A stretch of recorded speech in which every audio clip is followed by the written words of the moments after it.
I've always enjoyed the MCU, but I think Ant-Man Quantumania is the straw to break Marvel's back. Phase 4 was definitely rocky with movies like Eternals, Black Widow, Thor Love and Thunder, and Doctor Strange, but at least those movies were all relatively self-contained and were set with the task of telling an in-between story from the Infinity Saga to the Multiverse Saga. Marvel was starting to tear under the sheer quantity they were outputting during Phase 4, and now that Ant-Man Quantumania was supposed to be the frontrunner that rocks everyone leading into Phase 5, and it being disappointing is upsetting. Initially, I wasn't going to do this review, but I got a little fired up on Letterboxd, so I'll structure this video in a similar way and won't make it overly long. First, let's go into the writing. Now, I'm going to be honest with you guys, I think this is one of the worst MCU scripts that has been put to the screen so far, which sucks because I had hope for Jeff Loveness, given that he wrote some great episodes for Rick and Morty. The usual Marvel inclusion of humor rarely works once again, and detracts from the big dramatic requirement the movie needs given the mass stakes. One main reason it doesn't work here in comparison to other Marvel movies is because some scenes are solely based on comedy, like the Glup Shido hole scene that was just odd. Instead of the humor being reserved for fast quips, it takes a focus a lot of the time, and it hurts entire scenes. Since this isn't a quick small stakes adventure like the first two Ant-Man movies, I think this big blend of humor doesn't mix as well. Because quipping is fine every now and then, but scenes that should have more of a dramatic focus don't because of the humor. The dialogue also feels really lazy, like just throwing quantum in front of things like the prior movies. Do you guys just put the word quantum in front of everything? Like a satellite for deep space, but quantum. Michael Douglas saying ants in every other sentence, which only made me think of this promo. Ants! Ants! And no real sense of wit in any moment.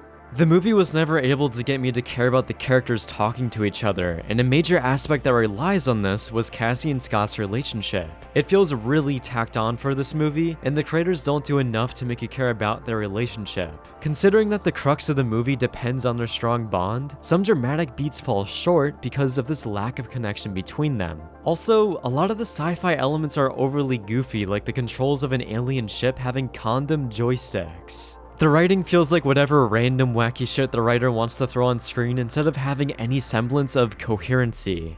I just constantly felt detached from this world because it flat out doesn't make sense when the writer makes no attempt at breathing logic into this world. Now, having wacky sci-fi concepts is fine, but when you unload dozens of random elements in every scene that aren't complementary, then it starts to feel like an AI is generating the world for you. Then the plot is not original enough for how much time it gallivants around pretending to be Star Wars, and you wish it was a movie primarily about Kang, because when he's around, the movie quickly becomes significantly better. That's the only reason why I'd give this movie a 2 out of 5. Once he's on screen, the tempo for Quantumania changes instantly and all humor evaporates. The disparity in quality between the wacky opening hour and the Kang scenes are so massive to the point that if you just isolated Kang's scenes, then this movie becomes a 4 out of 5. That's why I think this movie has such a big divide between critics and fans. Fans will primarily focus on how awesome Kang is while overlooking the faults the movie undoubtedly has, which you should just be here for Kang at the end of the day. So if you enjoyed the movie more than other people, then that's fine. But as an overall package, this movie is extremely rough. I can't really go into detail about all the unique writing issues because the movie isn't out yet, but for once, I think an MCU movie has enough problems with the script to make a devoid of logic video. Normally, there are some contrivances and bad writing choices tied to Marvel movies, but I think Quantumania crosses the line and there's just so much wrong with the script. Going into the visual side of things, this has the same issue as Thor Love and Thunder, where most of the set is just the ground and everything else is CGI. While simultaneously trying to increase the scale, the creators also strip away the authenticity because everything feels fake. It's hard to get immersed when the actors can barely interact with their surroundings, and it also leads to the most bland cinematography. Because how can the cinematographer really get good footage when there's almost nothing practical on set? It basically just comes down to the previs team to deliver iconic images that are primarily driven by CGI. This reminds me of Star Wars again, because for how much practical elements that are within that film series, it really makes that world feel real and grounded, while Quantumania feels like it's on the opposite end of that spectrum.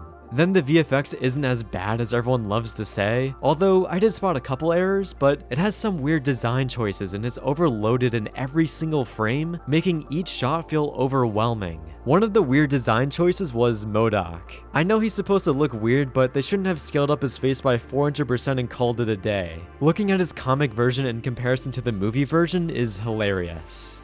For the acting and characters, the only person here who gives a good performance is Jonathan Majors. He deserves a lot more for hard carrying this movie. Everyone else, though, has their own distinct issue that hinders them. Paul Rudd, to me, can't carry this big dramatic baggage because of how much comedic lines he has to keep rattling off in every scene. Again, tying back to Thor needing to be dramatic but having a hard time fulfilling that. Some of his moments with Kang do resonate really well because the humor disappears, and that's the tone the movie should have had more of. Although that aspect of the movie would have been better if the father and daughter bond was stronger. For Catherine Newton, she was never able to excel because of how generic Cassie Lang is. She feels like a cookie-cutter character, and her only motivation in life is to do good and help people. So yeah, there's not much there for her to be that interesting, and the movie quickly throws us into the quantum realm, so her introduction is very brief.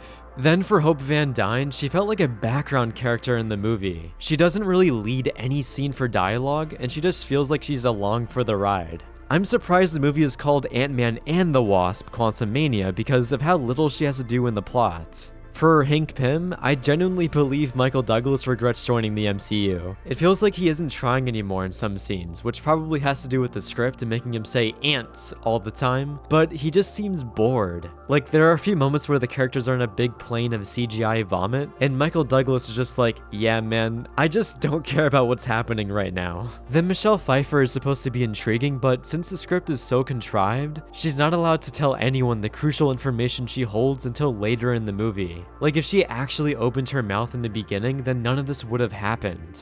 Ant-Man Quantumania really makes you wish we could go back to the time of Captain America Winter Soldier because there, the scripts felt so much better. They weren't perfect by any means, but at least they weren't a jumbled mess and told a more riveting narrative. I don't know if I'm slowly changing and not liking the MCU anymore because the people next to me loved it, and the theater was laughing hysterically at every joke. To quote the people next to me, "That was fire, bro. It was fucking amazing." So yeah, everyone has their own taste, and I'm falling on the side of the crowd who didn't like the movie. There are some other massive issues I have with the movie regarding spoilers, but if you've seen it, then you know. Humpty Dumpty was done dirty. But thank you for watching, and let me know what you guys thought about Ant-Man Quantumania.